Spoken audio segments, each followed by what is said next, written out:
What's up, guys? The Flyin Tech here, and today we're going to show you how to mount the TX03 all-in-one camera to your Syma X5C Quadcopter. So let's get right into it.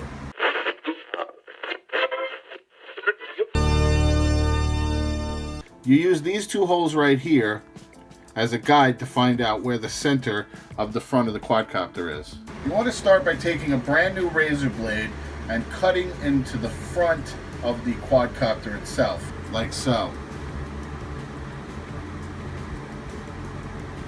You want to make your cuts from the top seam to the bottom seam of the quadcopter chassis.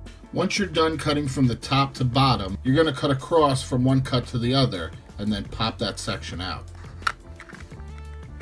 Like so.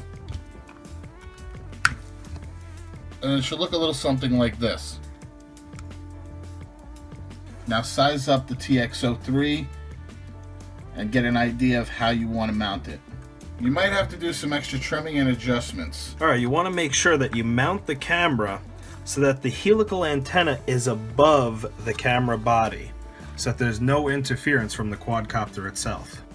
Also, when mounting the camera, you want to be sure to tuck the power wire behind the camera as you're placing it into the quadcopter, so it comes out the corner right here.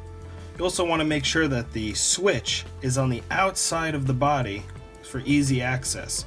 You'll still be able to view the screen on the camera if you open up the battery door and look through the body of the quadcopter. Alright, as you can see, like I said before, you can still see the interface screen right through the body of the quadcopter.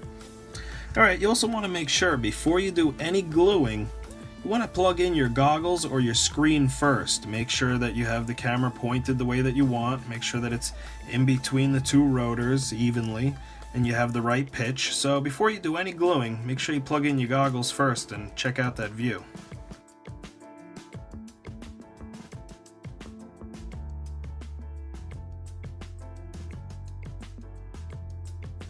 Alright, now before I do any permanent gluing, I do a little spot weld first, and the key corners, just enough to hold it in place to make sure that I got the right angle that I want.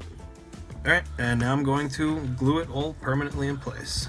Alright, well, the camera's all glued in. It's not too permanent. If you ever want to reuse the camera, you could just reheat the hot glue and pull the camera out. I've done it many times. So just a few things to note. Make sure that your antenna is above the body line.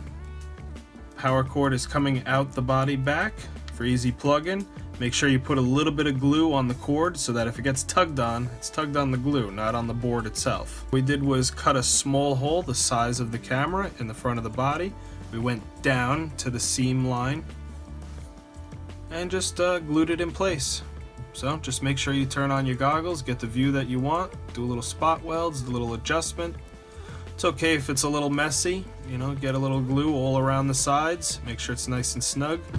Just leave the top open so that the board can breathe. That's very important. And don't get any on the small button. Alright, now this is up to you. It's my preference. I like to put a little bit of hot glue all inside the antenna stem. It's pretty stiff, but a couple of hits turning over, the wire starts to wear out. So I like to put a little hot glue inside the stem of the antenna to reinforce it. Alright, now to mount up your camera battery, I just take a regular rubber band, wrap it double around the quadcopter in line with the camera, so that when you go to mount the battery, do this nice little hex pattern here.